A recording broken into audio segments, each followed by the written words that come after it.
Hello, this is Charles, and we are about to start Chapter 3 of Learning to Fly. Little recap Chapter 2 saw Franklin and Walter meet.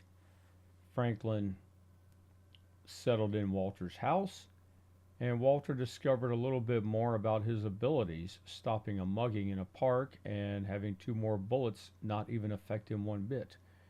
What happens next? Chapter 3. The police car arrived at the park and two officers got out. They walked up to see two men knocked out on the ground and a young woman sitting there calmly waiting for them.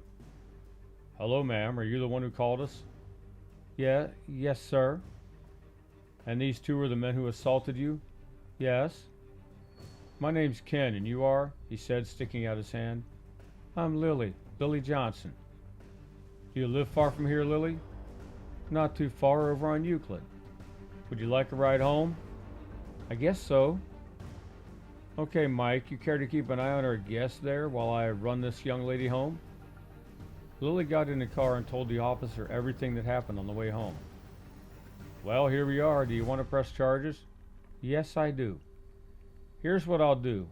I'll head to the station and type up a report based on what you told me. Then tomorrow you can stop by and sign it if you want. Do you have a way to come down tomorrow?" Yes, I believe I can do that. "Now, let me get this straight. The two men were knocked out by an old man who then just left?" Yes, sir. He showed up, punched the one guy out cold, then chased the other one and knocked him out too. They were about, I'd like to thank him. You don't have any idea who it was?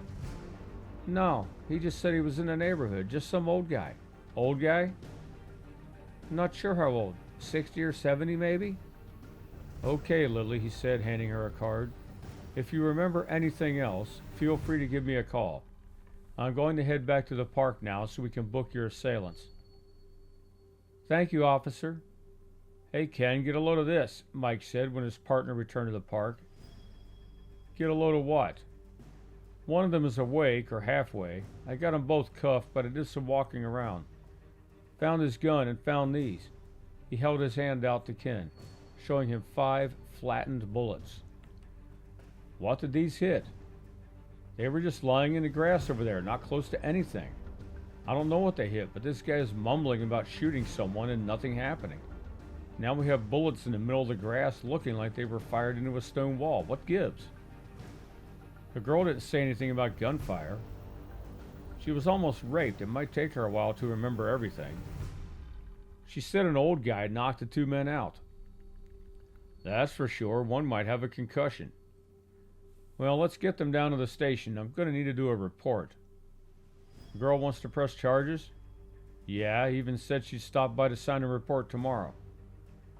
Walter sat down in his recliner with a can of beer and put his feet up. "You've been waiting a while to drink that," Franklin said. "Yeah, figure I've earned it too." "What'd you do with those bullets?" "Don't have them. Think I dropped them in the grass back there." You know the cops will find those. "Probably. Won't matter much." Man, we gotta figure out what all you can do. "What do you need to do that?" Can't be a superhero if you don't know what your powers are. "Kid, I'm not any superhero. You read too many comics." Tell that to the girl who didn't get raped tonight. Anyone would have tried to stop it. And anyone else would have been killed. Dude, those bullets bounced off you like Superman. You're Superman.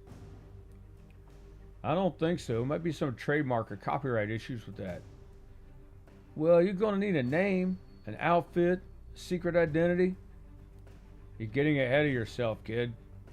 You can stop calling me kid. I'm 18.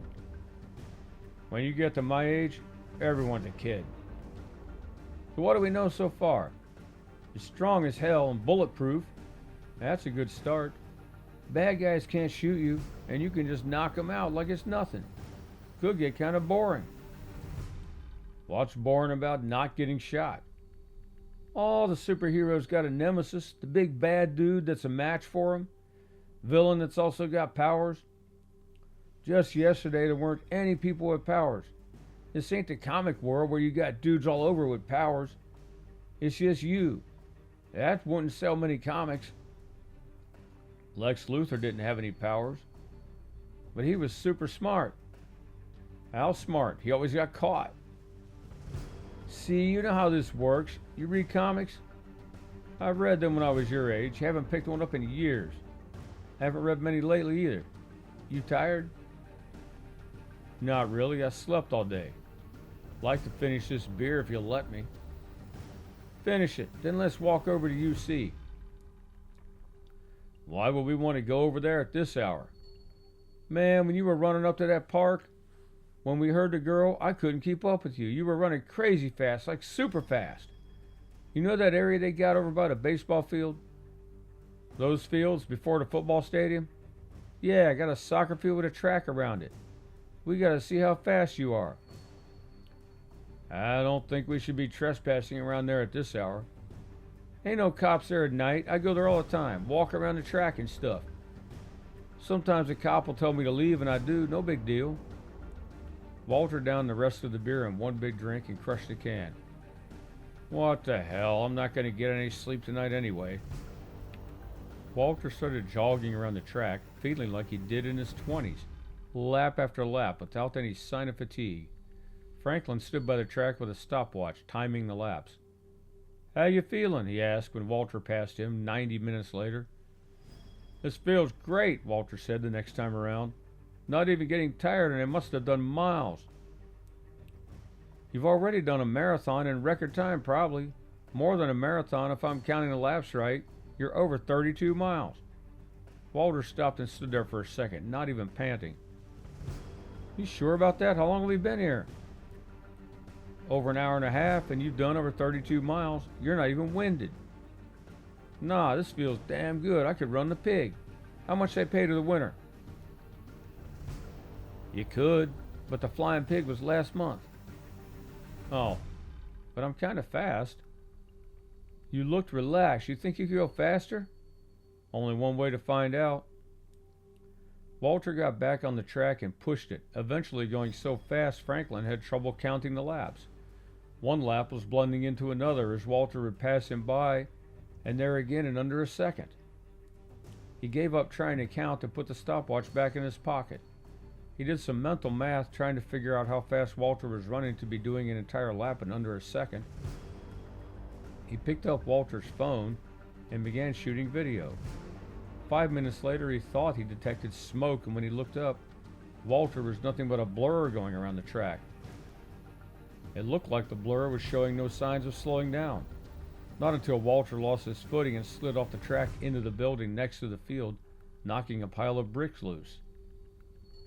Whoa, what happened? Franklin said as Walter was dusting himself off. Walter pointed down toward his shoes, which were nothing but smoking ribbons. You were booking. What did it feel like? Like nothing you can imagine. I didn't feel like I was going that fast, but like everything else was just so slow. It was weird. I could feel the wind, but it didn't sting. You would think it would sting going that fast. How fast was I going anyway? Have to do the math. Let's see. Man, I don't believe it. How fast? Right before you had the blowout? 750 miles an hour. Almost Mach 1. Holy moly. Mach 1, the speed of sound?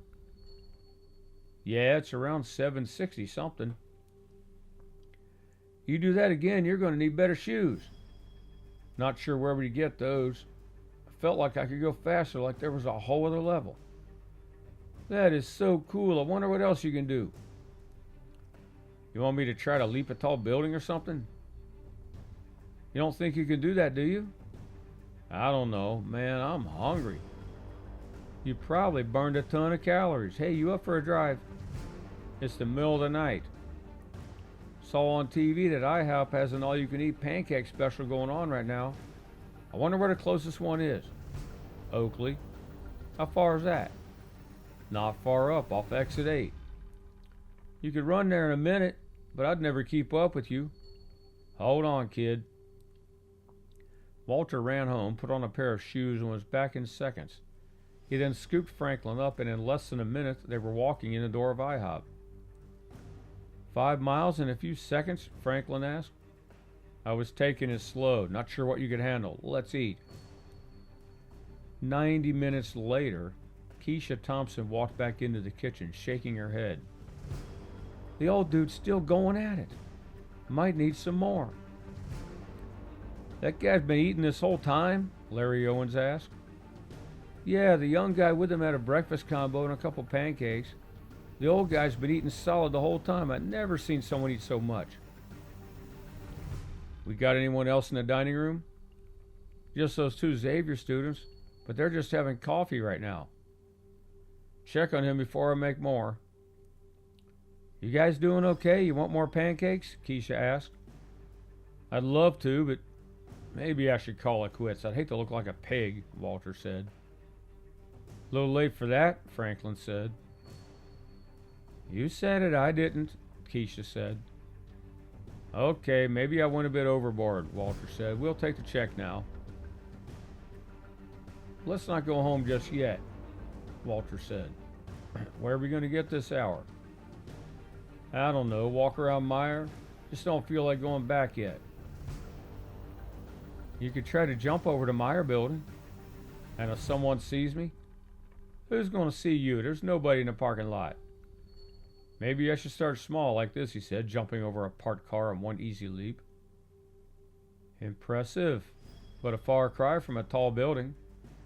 Walter did a standing jump and cleared 3 parked cars this time, still with little effort. Come on, man, you're not even trying. Remember the track? The next time he squatted down and leapt into the air, clearing half the parking lots and the Meyer grocery store. A few seconds later, he came back over the building, landing with a thud next to Franklin. Man, you cracked the pavement. Got to work on the landings. What was it like? That was fun, like nothing I've ever experienced. I feel like I'm 20 again, but I couldn't do that when I was 20. At the end, it looked like you changed direction in the air. Yeah, that was weird. I wanted to land next to you, and I just moved that way. Can't explain it. Dude, you know what that means? Not sure, and I'm not sure how much you say dude. I'm young, that's how we talk. And I'm old, we don't talk like that. And most people your age can't fly. You think I can fly? I just jumped over a building. You were controlling it. I bet you can. Give it a try. I'm not sure how to try that. Just jump up and then try to move around. I don't know. You mean like this, Walter said, as he jumped in the air and did a figure 8 before coming back and landing next to Franklin. That was it, dude. Sorry, Walter. You were flying, man. How did it feel? Kinda cool. See, I can talk like a kid, too. I bet it's gonna be like running at the track. It's all in your head, man. You think you could take off easy like? Walter jumped up and hovered a foot off the ground. You mean like that? Man, that is so cool. I wonder how fast you can go. Maybe we should just head home now. Just give it a try. I'll be in the store when you get back. Walter jumped up in the air and moved left and right a couple times, then accelerated up at an exhilarating pace. Before he knew it, he was above the clouds and still speeding up. He went higher and overtook an eastbound 747 like it was sitting still. Seconds later, he broke the sound barrier and was still speeding up. The wind was in his hair and he was giggling like a little boy. How in the world was he breathing at this altitude? And how was he still speeding up? Where was he?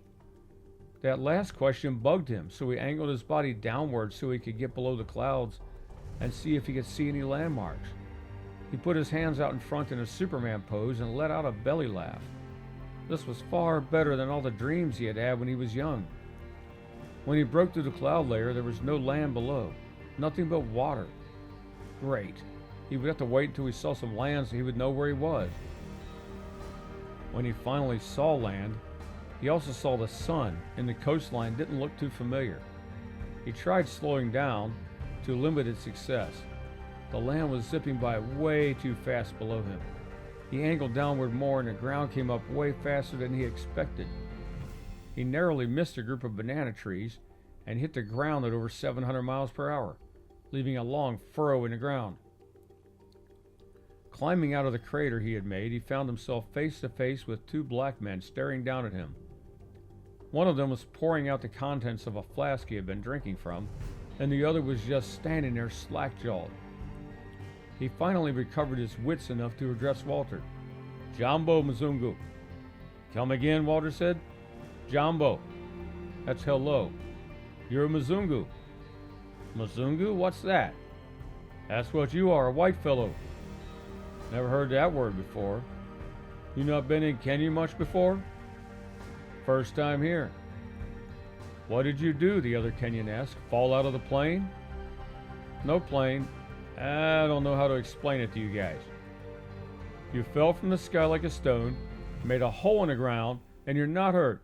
That's some weird juju there." "I'm in Africa?" "Yeah, Mzungu. That town over there is Ahero." "Wow, went farther than I thought," Walter said, lifting into the sky and taking off, heading west. Well, I hope you liked Chapter 3. Stay tuned for more chapters from this book and others. If you're interested in my other work, you can check out the links in the description. And if you'd like to leave a like and a subscribe, I'd appreciate that very much. Take care, and I'll see you on the next one.